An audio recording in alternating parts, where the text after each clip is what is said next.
KDA national bank में दिन के 12 बजे डकैती की एक बहुत बड़ी अनहोनी सी वाक़या हो चुका था, जिसमें तकरीबन 5 मुलज़िमान थे जिन्होंने बैंक से 15.5 लाख रुपए को लूट कर फरार हो गए थे। वकूआ चूँकि केडीए में फ़र्स्ट टाइम इस तरह हुआ था, तो डीजी साहब और डीपीओ साहब ने इसके लिए एक स्पेशल इन्वेस्टिगेशन टीम बनाई।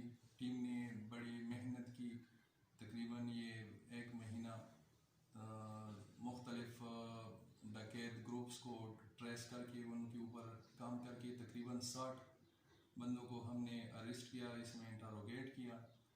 और शुक्र है अल्लाह का कि ये केस ट्रेस हो गया है। इसमें तो टोटल 8 मुलज़िमान थे, जिसमें से 5 जो है वो गिरफ्तार हो चुके हैं, जिसमें एक गुलाब है, दूसरा रहीमदाद, ताजली, तारिक और जाकिर।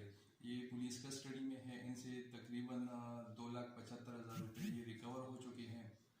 और बाकी इस गैंग के 3 बंदे जो है जो इस उनमें से एक मेन किरदार है जो फरार है। अभी उनके ऊपर हम काम कर रहे हैं, रेड्स कर रहे हैं। इंशाल्लाह बहुत जल्द वो भी अरेस्ट हो जाएंगे, उनसे मज़ीद रिकवरी भी हो जाएगी।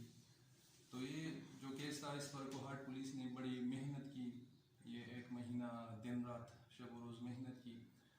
सैफुल्लाह खान किसी चौकी D A, Riyaz Khan OII, बाकी जितने भी टीम के मेंबर्स थे